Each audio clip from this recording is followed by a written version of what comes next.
सादर नमन करते हुए, आदरणीय मुख्यमंत्री जी को नमन करते हुए एवं समस्त निर्णायक मंडल को नमन करते हुए मैं कनक चौहान उत्तर प्रदेश की ऐतिहासिक नगरी आगरा से आपके समक्ष आज के विषय संविधान दिवस के 11 संकल्पों पर अपने विचार साझा करने जा रही हूँ। महोदय, वर्तमान में परम आवश्यक है कि यदि हम अपने पावन संविधान की बात कर ही रहे हैं तो एक क्षण रुकें और सोचें कि क्या होता यदि संविधान न होता। शायद हम आज भी भटकती नौका में उफान ले रहे होते या कह दें कि अन्य राष्ट्र हमारी हालत का अनुमान ले रहे होते। लेकिन यह हमारे पूर्वजों की देन है कि आज हमारे भारत संप्रभुता और समाजवाद का एक राष्ट्र है। ये हमारा संविधान ही है जो हम भारतीयों को लोकतंत्र समाजवाद का हिस्सा बनाता है। महोदय, संप्रभुता, समाजवाद और वसुधैव कुटुंबकम का नारा आगे बढ़ाते हुए हम इस भारत को संवैधानिक मूल्यों को अपनाकर इतना आगे बढ़ा सकते हैं कि हर दिल, हर कर्म, हर गली में अब्दुल कलाम से लेकर प्रतिभा पाटिल मिल सकती हैं और विश्व भर में ये परचम हम लहरा सकते हैं कि दुनिया का इतिहास पूछता रोम कहाँ, यूनान कहाँ, घर घर में शुभ अग्नि जलाता वह उन्नत ईरान कहाँ, दीप बुझे पश्चिमी गगन के व्याप्त हुआ बर्बर अंधियारा, किंतु चीर कर तम की छाती चमका हिंदुस्तान हमारा। आघातों को सहकर जीवित हिंदुस्तान हमारा, जग के मस्तक पर रोली सा शोभित हिंदुस्तान हमारा, शोभित हिंदुस्तान हमारा। धन्यवाद। जय हिंद, जय मां भारत। आगरा की कनक चौहान के पश्चात आगरा की ही सोना गहर। उसमें एक मिनट, जो ऊपर कंट्रोल जैसे माननीय विधायकों का काउंटडाउन शुरू होता है टाइम का, तो वैसे ही स्क्रीन के ऊपर ये डिस्प्ले हो ताकि उनको पता है। नहीं, इसमें दिखाई नहीं हो रहा, फॉरन में बड़ा कर दिया जाए, बड़ा कर दिया जैसे विधानसभा के दिन में होता है। अगर पॉसिबल हो तो बड़ा कर दो। है पॉसिबल? हाँ, और बड़ा करो इसको।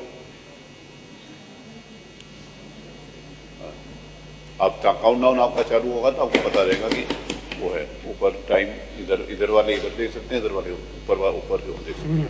यस प्लीज, इनका स्टार्ट करिए। आगरा की सोना गहर, कृपया प्रारंभ करें। Good afternoon, everyone. My heartfelt gratitude to respected dignitaries and fellow participants. Today, I'm going to speak on the topic 75 years of the Indian Constitution, a journey of rights, duties, and progress. This journey can be viewed through two key aspects. How far have we come and how far do we need to go? On to the first aspect, I see how our freedom struggle was fundamentally a fight for justice, equality, and rights.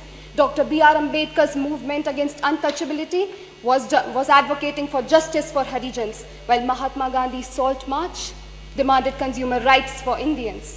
The culmination of all these struggles resulted in the Indian Constitution, which finally granted to every Indian the rights and the system of governance they truly deserve. Before independence, our India was a nation deprived of even the most basic forms of sustenance. Our people were humiliated and insulted at every point under the shackles of colonialism. Our resources were exploited and we were treated as second-class citizens in our own land. But after independence, our achievements from the creation of NAM to the victories in wars, the smiling Buddha, the green and the white revolutions, have all stemmed from the principles enshrined in our constitution. Today, India is consulted at global decisions and nations seek to engage with our growing markets because they recognize our strength. The difference between then and now is, in simple terms, freedom. This freedom is the result of the sacrifices and intellect of our great Indian leaders and people embodied in the Constitution. Today, if we are able to assemble here peacefully and share our viewpoints, it's because of Article 19. Today, if we all have an equal chance to speak without any discrimination, it's because of Article 15 and 16.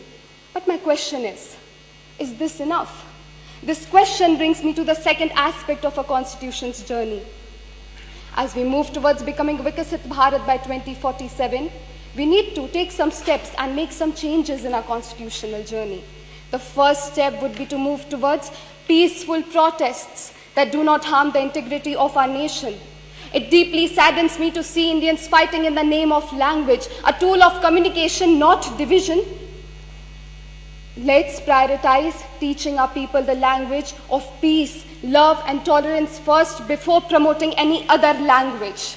Next, the directive principles of state policy must be made legally enforceable, and women who once had to fight for getting out of their homes now have to fight battles against sexual harassments of all sorts. The need is for stricter punishments to not only punish the culprits, but also deter all those who view women as objects.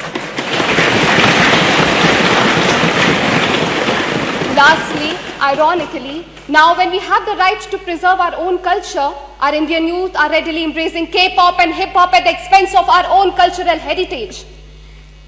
While it is fine to appreciate foreign culture, it becomes a matter of great concern and shame if we forget our own.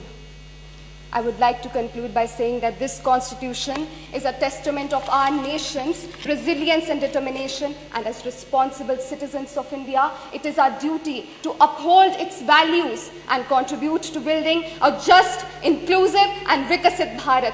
Jai Hind, Jai Ma Bharat.